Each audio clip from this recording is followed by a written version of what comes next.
Good morning, everyone. My name is Nirupma Bhakle, and I welcome you all to a professional learning session for early childhood educator.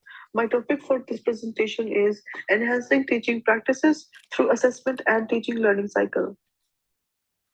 We will discuss the curriculum decision making. It is thoughtful and intentional planning, implementation, and evaluation of learning experiences that support the development and well being of young children.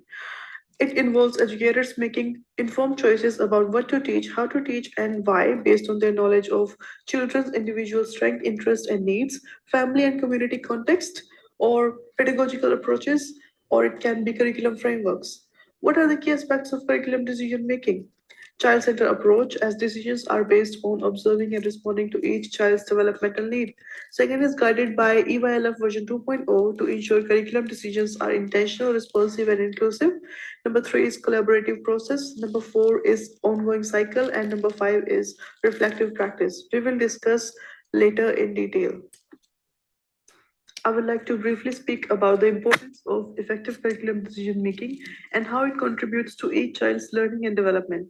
It supports children's self of identity, helping them feel safe, valued, and confident in who they are.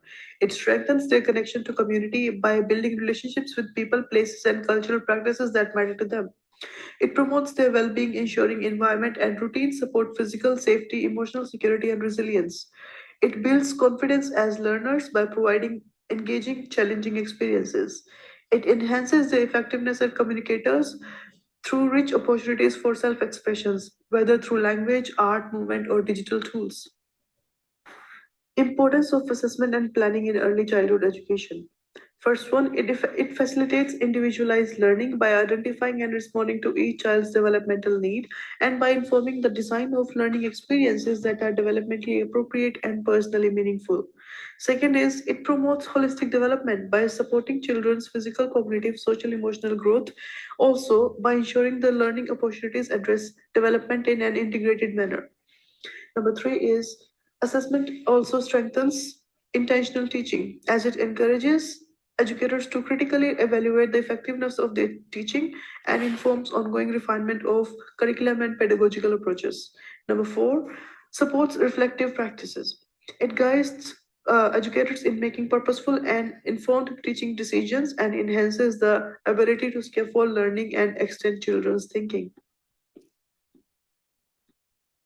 Five, enhances family partnerships by providing structured way to communicate children's progress with families. Number six is ensures alignment with curriculum and standards by promoting consistency and compliance with EYLF and national quality standards.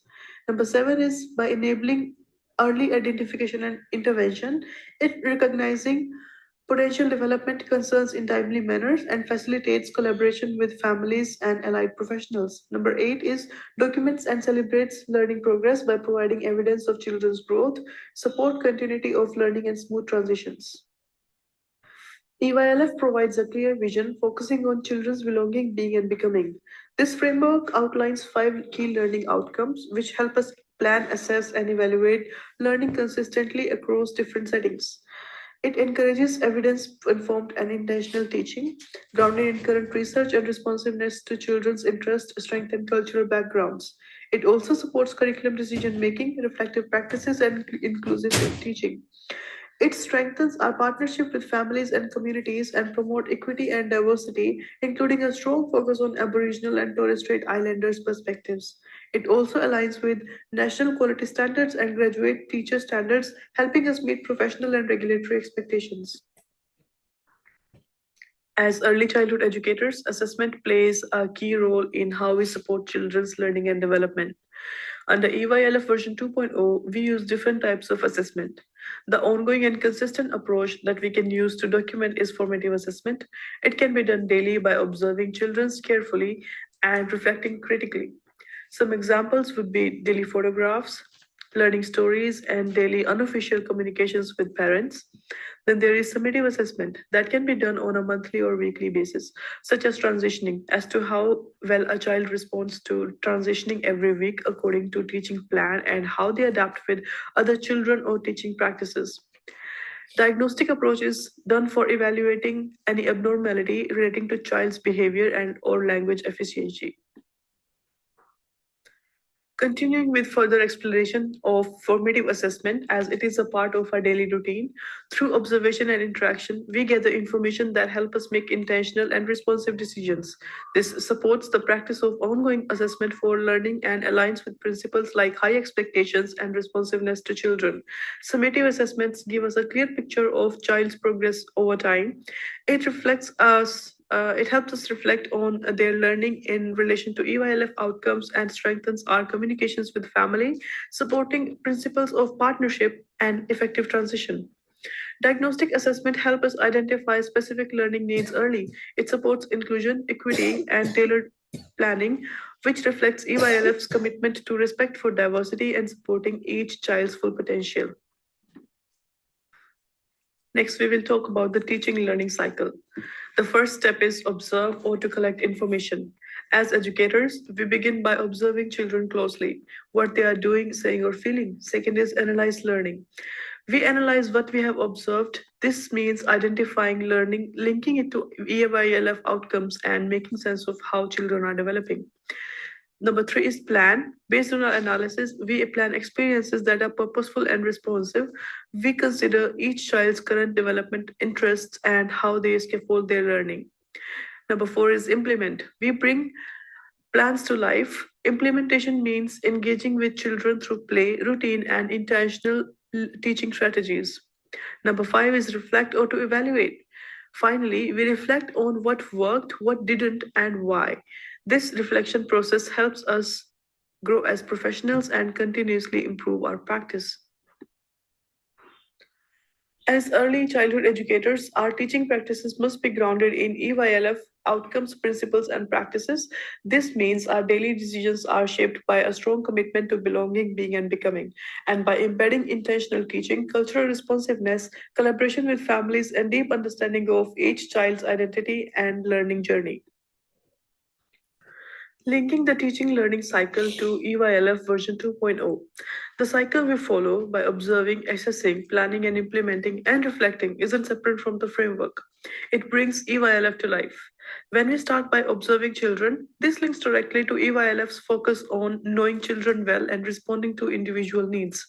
As we assess, we are making connections with EYLF learning outcomes. When we plan, we are drawing the EYLF's principles and practices, things like intentional teaching, cultural responsiveness, and partnerships with the families.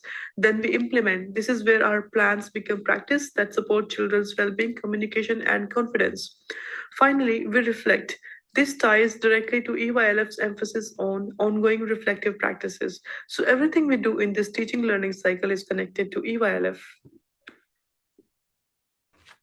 Our practice should also be informed by Australian professional standards for teachers, particularly the graduate teacher standard descriptors. The teaching learning cycle is a core framework that guides us how we support and extend children's learning. It connects directly to graduate teacher standards. We begin by assessing children. This links to Standard 5, which focuses on using a range of assessment strategies and interpreting data to inform practice. Based on what we have learned, we move on to planning phase. Here, Standard 3 comes into play. Then we teach. Standard 1 and 4 reminds us to know our learners and create safe, supportive environment for all. Finally, we reflect. This aligns with Standard 6, which encourage ongoing professional learning and refinement of practice. In essence, teaching learning cycle helps us to be thoughtful, responsive educators who are always learning alongside our students.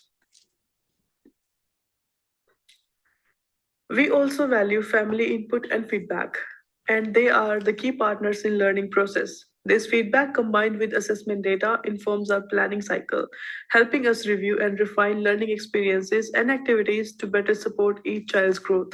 In essence, effective teaching is intentional, reflective, and responsive, shaped by frameworks, standards, and most importantly, the children and families we work with.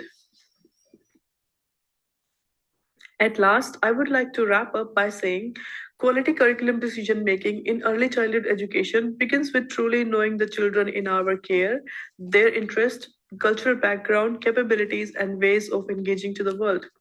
EYLF version 2.0 reminds us that our role is not only to respond to children's learning, but also to do so with clear purpose and intention.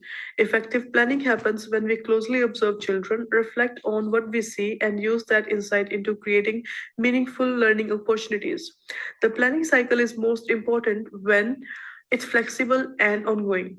When we continuously assess, plan, act, and reflect, this process isn't done in isolation. It's strengthened through collaboration with families, colleagues, and the wider community.